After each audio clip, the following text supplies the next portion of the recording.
Hello friends, welcome back to my YouTube channel. आज की इस वीडियो में मैं अपने दिल की कुछ बातें आप सभी के साथ शेयर करूंगी। यह वीडियो मेरे जीवन के उस इंसान के लिए है जिसने हर मोड़ पे मेरा साथ दिया, वो है मेरे पति।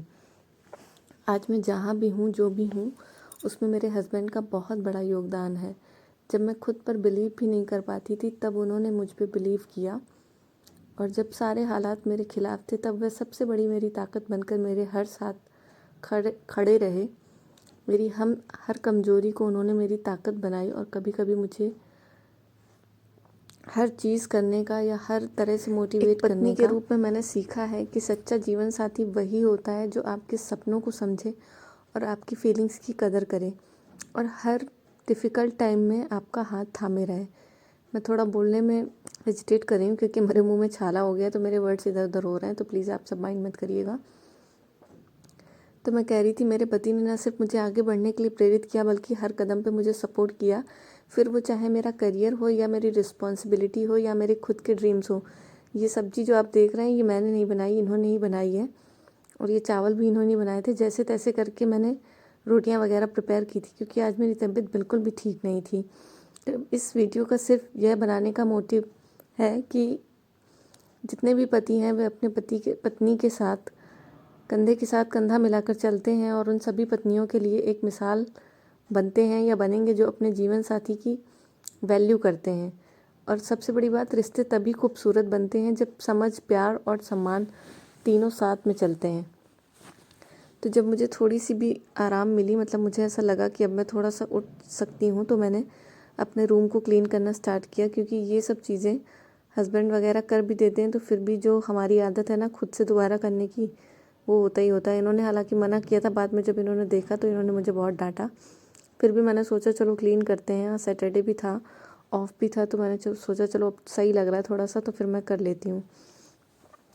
फिर उसके बाद दोपहर हो चुकी थी, मैंने लेट ही सब कुछ काम हुआ था क्योंकि मेरे बैक में बहुत ज़्यादा पेन था।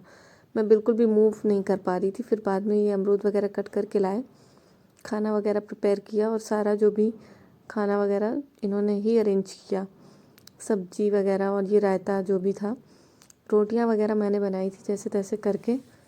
तो मुझे देख के थोड़ा सा अजीब अजीब, क्या मतलब होता है ना, कभी जो चीज़ें ना करें और वो अचानक से आपके लिए इतना करें तो बहुत हो जाता है। और एक वही बात है ना कि सब कुछ जब टाइम होता है या जब किसी पे मुसीबत आती है तो कोई भी हो, कैसे भी हो, सब कुछ धीरे धीरे कर ही लेता है। तो ये फिर उसके बाद शाम का समय हो गया था, तो ये ऐसा कुछ दिख रहा था, ठंड भी हो रही थी।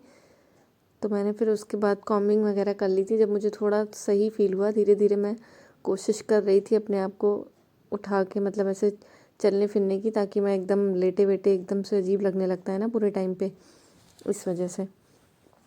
तो आप सब बताइए, आप सबके साथ भी कभी कभी ऐसा होता होगा कि जब आप बीमार हो जाते होंगे तो आपको लगता होगा कि क्यों हम बीमार पड़ गए, क्योंकि हमारी आदत ही नहीं है ऐसे लेटने की या कुछ भी।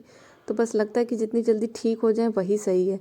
फिर उसके बाद इन्होंने मना किया था कि तुम उठकर मत आना, मैं ही चाय बना के दूंगा तुमको, या खुद दोनों हम लोग पियेंगे साथ में। बट मुझे सही फील हो रहा था, तो मैंने सोचा चलो धीरे धीरे ही सही, पर अपना मैं आराम से चाय वगैरह चढ़ाती हूँ।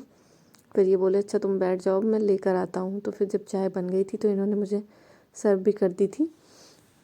तो यही सब चीज़ें होती हैं। अच्छा लगता है जब हस्बैंड वाइफ एक दूसरे के साथ खड़े रहते हैं किसी भी कंडीशन में या किसी भी सिचुएशन में। हस्बैंड और वाइफ ही दोनों एक दूसरे के लिए होते हैं किसी भी कॉस्ट पे। तो सभी को ऐसा ही करना चाहिए कि इस एक दूसरे की मुसीबत में एक दूसरे के साथ देना चाहिए। चाय बन गई थी, फिर उसके बाद हम लोगों ने साथ बैठ के चाय पी, और खाने वगैरह में भी सब्जी मैंने ही इनसे बोला था दिन में कि यही सब्जी इसी में बच जाएगी एक्स्ट्रा, तो यही हम लोग शाम को खा लेंगे। और रोटी वगैरह अभी मैंने शाम को बना दी हैं जिस भी तरीके से। फिर ये इनका कुछ ऑफिस का काम के लिए लैपटॉप सॉरी, उसके लिए कीबोर्ड वगैरह आया हुआ था, तो ये उसकी ओपनिंग कर रहे थे, बोले इसको रिकॉर्ड कर दो। मैंने कहा चलो ठीक है, मैं कर लेती हूँ। तो ये आ गया था, इनको ज़रूरत था, इनका ख़राब हो गया था, काफ़ी टाइम पुराना था, तो इन्होंने मंगाया हुआ था। तो ये कीबोर्ड की अनबॉक्सिंग कर रहे थे इस तरीके से। और इस वीडियो के माध्यम से मैं अपने हस्बैंड को एक छोटा सा धन्यवाद भी देती हूँ। वैसे तो हम आपस में सॉरी और थैंक यू वाला सीन नहीं होना चाहिए, बट मैं बोलना चाहिए क्योंकि उनके बिना मैं आज यहाँ तक नहीं पहुँच पाती। मैं खुद को बहुत खुशकिस्मत बोलें या फॉर्चुनेट बोलें, मानती हूँ कि मुझे ऐसे हस्बैंड या जीवन साथी मिले। आप सब बताइए, आप सब क्या कर रहे हैं। फिर उसके बाद देखिए शाम की चाय आ गई थी, चाय वगैरह भी पी ली थी। फिर उसके बाद जो भी बर्तन मैंने वॉश नहीं किए थे अभी, क्योंकि मुझे थोड़ा सा बैक में अभी भी दिक्कत हो रही थी, तो मैंने रख दिए थे। जब मुझे सही लगेगा तब मैं आराम से कर लूँगी। बहुत ज़्यादा नहीं है, कुछ फैलाए नहीं ज़्यादा, कुछ बर्तन नहीं किए हैं। आप सब मेरे वीडियो को लाइक करिए, शेयर करिए।